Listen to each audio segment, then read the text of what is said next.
Public debt is a huge worry for economies all over the world right now. But amidst all that concern, India's recent fiscal journey is really turning heads. It's a story of careful planning, deliberate action, and it's captured global attention. So let's break down how India is charting such a different course. So get this, in 2025, three major global agencies, we're talking Morningstar, S&P Global, and R&I, all upgraded India's sovereign credit rating. Now, if you follow international finance, you know that is a massive vote of confidence. It's like getting 3 A+ grades on your report card from the toughest teachers out there. So what's really going on here? How did this happen? Well, this was no accident, no stroke of luck. It was all part of a very deliberate multi-year strategy. So let's dive in and unpack this incredible comeback story.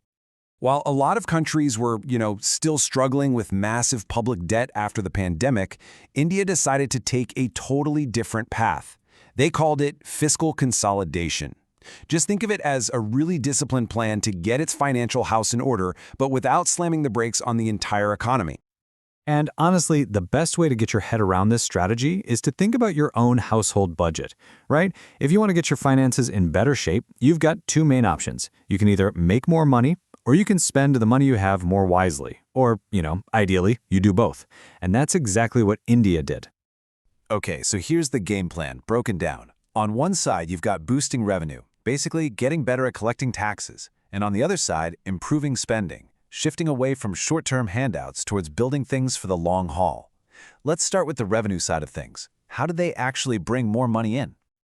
Okay, now this is where it gets really smart. They used this tool called the Nudge Initiative. And instead of just, coming down hard on tax evaders, they used data and a bit of behavioral science to nudge people to pay their taxes voluntarily. It's a pretty clever shift, right? It's all about making it easier to do the right thing, not just punishing people for doing the wrong thing. And did it work? Oh yeah, the results were seriously impressive. This nudge approach brought in a ton of revenue by encouraging people to declare foreign assets, correct improper claims, and clarify suspicious income. This is a fantastic example of using tech to boost government income without actually having to raise tax rates. So, with more money coming in the door, the government could turn its attention to the other side of the equation, spending. And this part is absolutely critical. They made a very conscious choice to pivot away from spending on immediate subsidies and instead pour that money into what's called capital expenditure, basically building things that create growth for the future. So, the big question is, did this whole two-pronged strategy actually pay off? Well, the numbers tell a really clear story. The government's key financial stats started moving in a very good direction. Just take a look at this. This chart shows the fiscal deficit as a slice of the whole economy. You can see it dropping from a peak of 9.2% during the pandemic all the way down to a target of 4.4%. That steady downward line. That's what the experts call a credible glide path. It's a huge sign of real financial discipline. And here's that spending smarter part in action. This chart shows capital expenditure, or CAPEX, as a piece of the total government spending pie. I mean, look at that jump. From around 12.5% before the pandemic to a projected 30%. That is a massive shift toward investing in the future. And it's so important to remember that capital expenditure isn't just some boring economic term on a chart. This is real-world stuff. We're talking about more modern highways, better railways, new ports, digital infrastructure. It's literally the foundation for all future economic growth.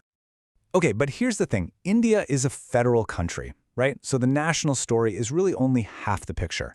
To get the full view, you have to look at what's happening in the individual states. And that's where things get a little more complicated. So the central government knew the states would need some help to keep investing. So it rolled out this really interesting scheme, the Special Assistance to States for Capital Investment. Basically, it gives states 50-year interest-free loans for big infrastructure projects. It's a way to make sure they don't have to cut back on building essential stuff. But at the same time, a lot of states are facing a really tough choice. They're spending more and more on something called unconditional cash transfers, or UCTs. These are direct payments to people which can provide immediate support, but they create a serious trade-off when it comes to the budget. And this quote from the government's own economic survey just nails the dilemma perfectly. The real challenge for the states is finding that balance between helping people out right now and investing for the long term. If you spend too much on these cash transfers, you might not have enough left over for the roads and schools that drive prosperity down the line. All right, so after looking at the national plan and the complexities at the state level, it all comes down to this one big question. Has this entire strategy put India's national debt on a truly sustainable path for the long run? Wow. I mean, just look at this chart. It's incredibly powerful. It shows the change in government debt compared to the size of the economy since 2020. And while major economies like the US and Brazil saw their debt ratios go up, India's has actually fallen by over 7 percentage points. That is pretty remarkable. India is basically swimming against the global tide here. So why are economists feeling so confident about this? Well, detailed analysis shows that India's fiscal policy is what they call responsive. What does that mean? It means that historically, whenever public debt starts to creep up, policymakers have a track record of stepping in and doing something about it to get things stable again. It's this kind of active management that prevents a debt-death spiral. And this last chart really brings the whole story full circle. It shows that in India, nearly 20% of all the money the government takes in gets channeled right back into public investment. That is a way higher share than you see in most similar economies.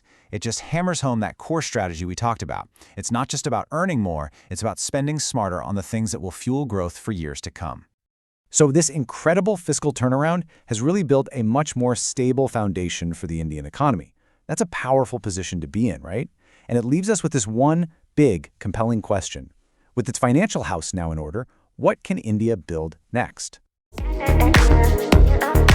know I can tell you.